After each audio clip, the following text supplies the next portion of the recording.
This is section 3.2, part C. Now that we've looked at finding an equation for an exponential function, I'd like to take a look at a comparison between linear functions and linear growth versus exponential functions and exponential growth.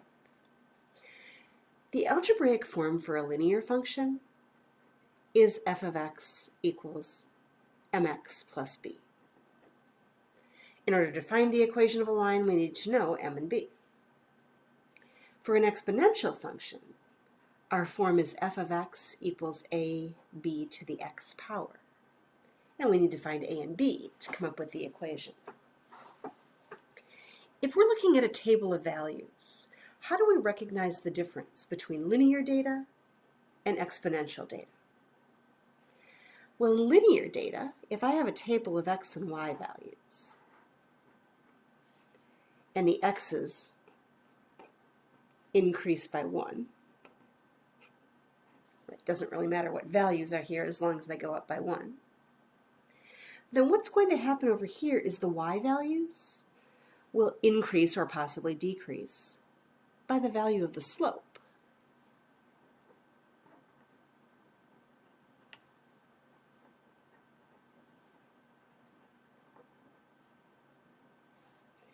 So we are adding or subtracting the same number in the y column. There's a constant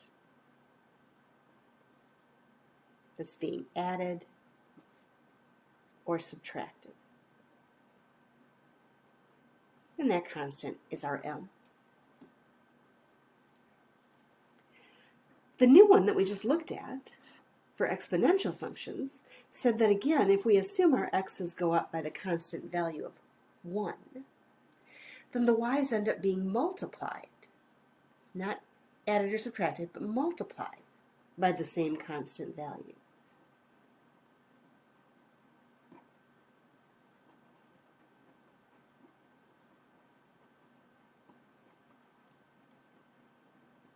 And that constant value is b.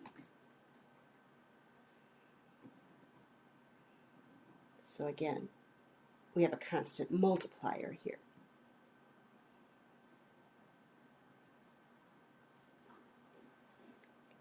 So when you're looking at a table of values, the key to identifying whether you have a linear function or an exponential function is, do I have a constant added or subtracted, or do I have a constant multiplier? All right, the graphs. We know what lines look like, of course. We could have a linear growth function with a positive slope.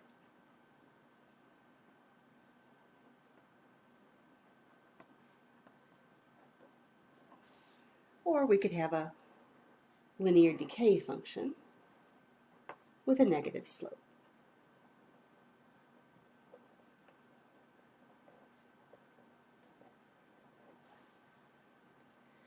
With our exponential functions, we can have an exponential growth function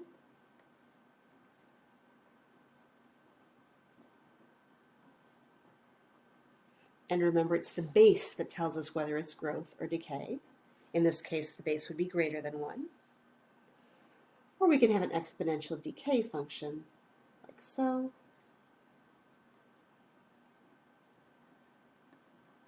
And this is a base that's between 0 and 1. So that's just a summary of things that you already knew, but kind of looking at them side by side to kind of really emphasize what all of these specific values of m's and b's tell us. Again, one last time, in order to write the equation of a linear function, you need to know the slope m and the y-intercept b. In order to write the equation of an exponential function, you need to know the y-intercept a and the constant multiplier b. Here m is slope, b is y-intercept, here a is y-intercept, and b is constant multiplier.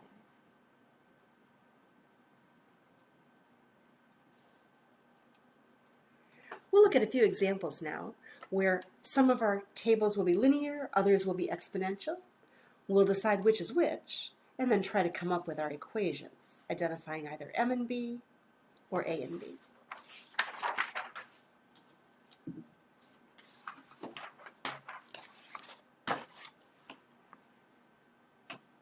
All right, so looking at my first table, I can definitely see the x's are going up by 1. I want to verify that because that has to happen to use this technique. And looking at the y's, ask yourself the question, do I see a constant multiplier or do I see a constant addend? I think I see a constant multiplier here. Looks like these are all multiplied by 3. And so on. So I'm going to identify this as exponential right away because of that constant multiplier. All right, that means that our function, I guess I'm using y this time, is going to look like a b to the x. And notice that we've already identified b. b is 3.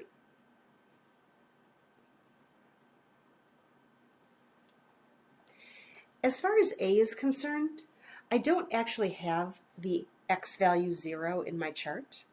So there's a couple of different ways I can figure out what a is. I'll show you them and you can decide which one you're most comfortable with. I definitely know that b is 3.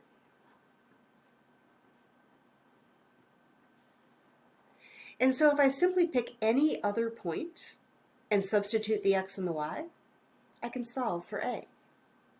For example, if I were to take this point right here, 2, 5, and substitute 5 for y, 2 for x, I would have 5 equals, that would be 9 times a, and a is 5/9. That means that I can write my function as, sneak it in down here, y equals 5/9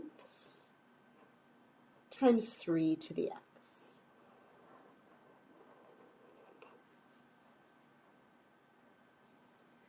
All right, that's one perfectly good way, and it doesn't take that much work. If you're comfortable with that, by all means, feel free to use it. Here's another option. The other option is to actually predict backwards. Here's what I mean by that. If I were to build my table backwards for an x equals 1 and an x equals 0, notice that when I go up the table, I actually have to divide the y values by 3. So I could say 5 divided by 3 is 5/3.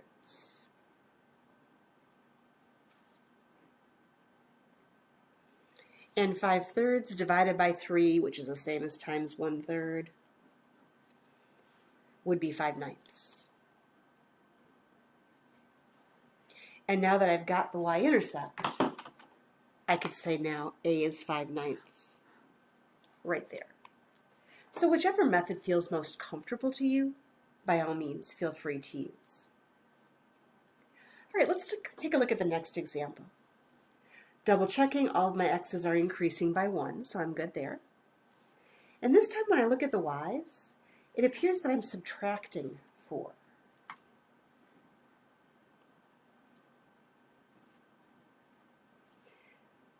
Constant adding or subtracting tells me this is going to be linear. So y equals mx plus b. I already know the slope. That's this -4 right here. And I have the same issue. I don't know the y-intercept because there was no 0 in this table. Again, you have two choices. I'll do both of them again this time. I'll say one option would be to take any point, and it doesn't matter which one, and plug it into our equation. So we definitely know that y equals -4x plus b.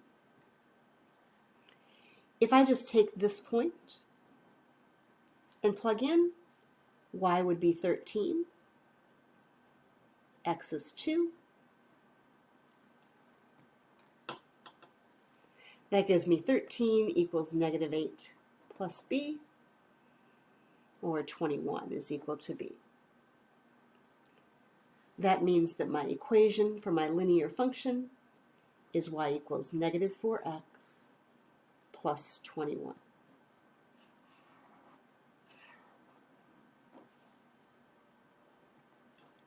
Once again, the other alternative to figuring out the b, the y-intercept, would have been to extend our table. We left off at x equals 2. I could go backwards to x equals 1 and x equals 0. We're subtracting 4 coming down. That means we'd be adding 4 going up. So that becomes 17. And that becomes 21. And there's that y-intercept of 21 again. So however you're most comfortable.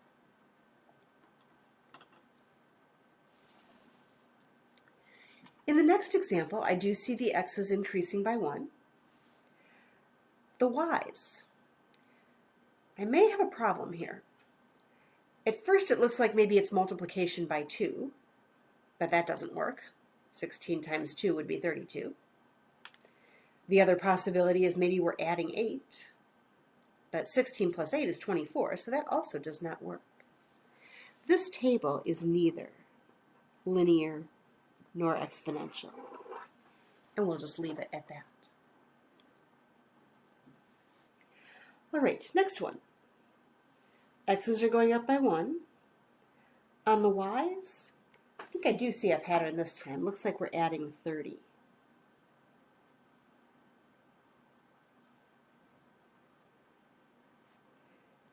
So since we're adding, that means our function is linear. Y equals mx plus b. And the constant add-in, we already know that's our slope. So our slope is definitely 30.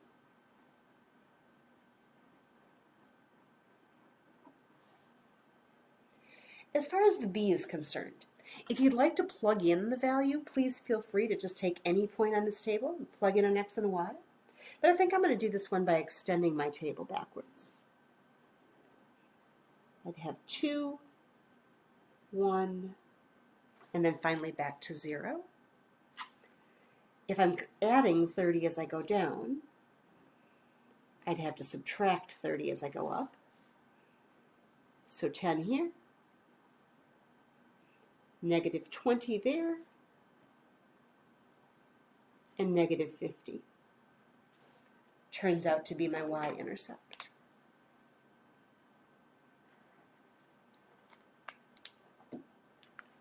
So y equals 30x minus 50.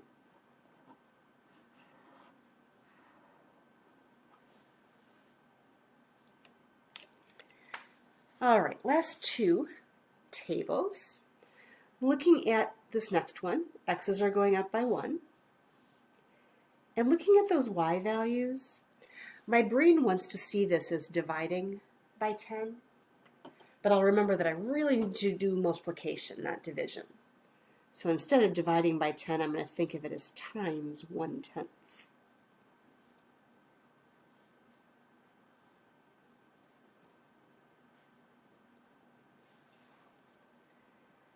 All right. It's a constant multiplier this time. That tells me I'm working with an exponential function. That would have form y equals ab to the x. And I already know b. b is the constant multiplier, so b is 1/10.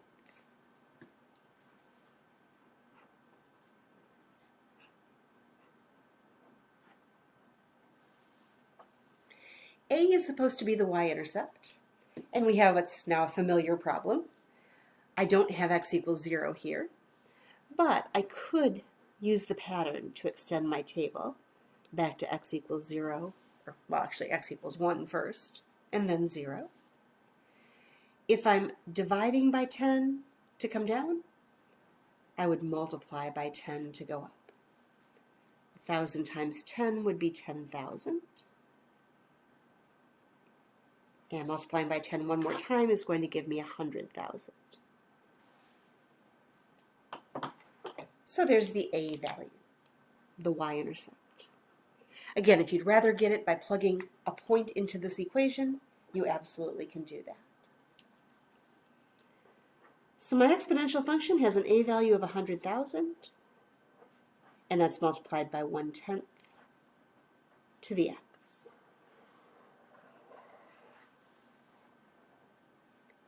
All right, our last example on this page, we have our x's going up by 1 again. And as I look at the y's, I'm not seeing a constant addition, subtraction, multiplication, or division here. If it was addition, it would have to be plus 5, but 9 plus 5 is not 16. And it's also definitely not multiplication. There's not a nice multiplier, but I'll also notice that to go from 4 to 9, more than doubled.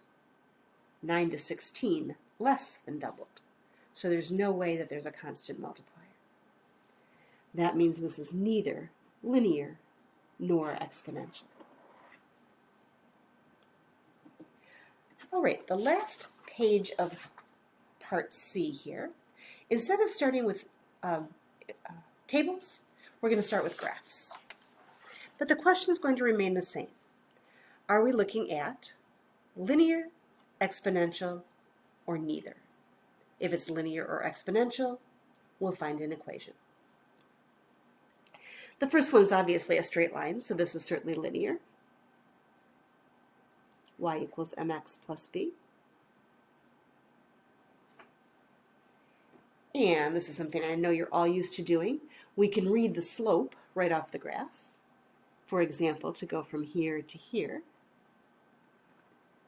we'd go up 2 and over 1. So our slope, rise over run,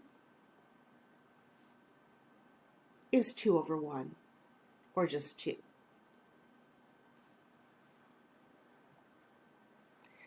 B is the y-intercept, and that's right down here. So B is -4.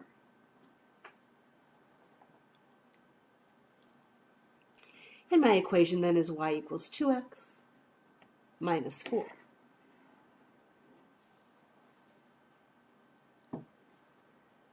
Second one. This one's got that exponential curve. In fact, it's exponential decay. So I'm expecting a base of less than 1. I'll say it's exponential, and I'll even write decay because we noticed that. So my equation is y equals ab to the x. In order to get b, I have to identify the constant multiplier. So I'm going to suggest with exponential graphs, make yourself just a brief little table of values. You don't need that many points. I'm going to start at x equals 0 because I need to find the y-intercept for a anyway. And that would be a y value of 4. Now make sure you go up by 1. When x is 1, looks like y is 2. And going up by 1 more, when x is 2, y is 1. If I went to x equals 3, I would have to estimate a fractional value for y, and I can't necessarily estimate that accurately, so I'm going to stop right there. Fortunately, it's enough. I already knew it was exponential looking at the shape, and I can now see that the constant multiplier is 1/2.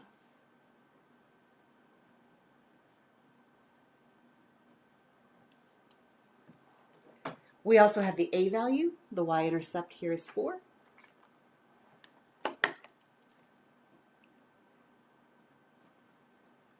So I can write my exponential function, y equals 4 times 1/2 to the x.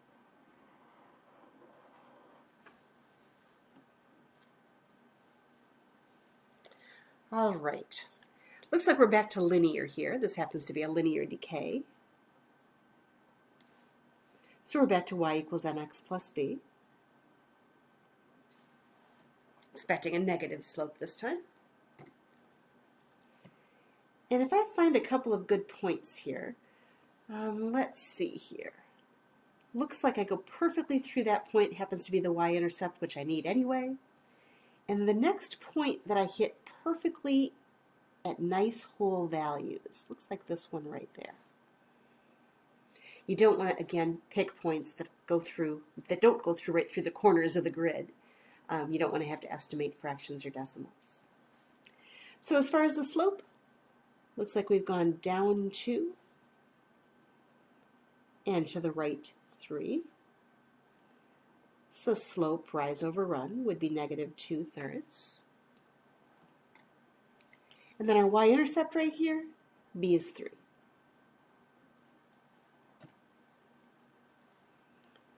So I have y equals negative 2/3 x plus 3.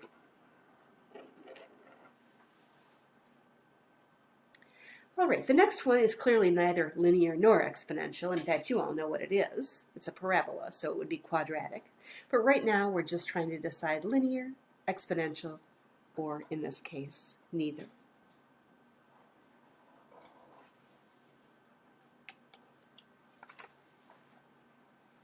The last couple down here at the bottom, let's see. This one looks exponential. Notice the x-axis is an asymptote.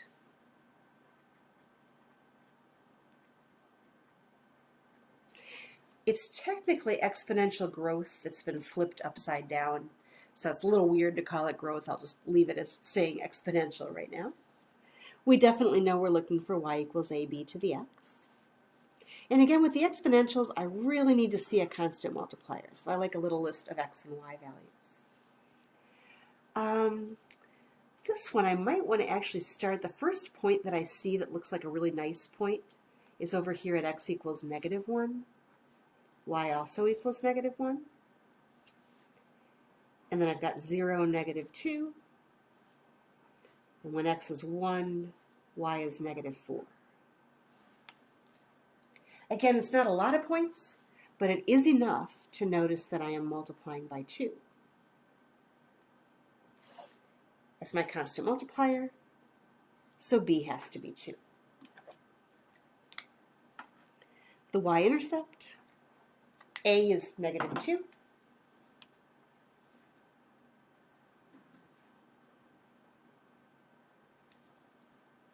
And therefore I can write my function y equals ab to the x as negative 2 times 2 to the x.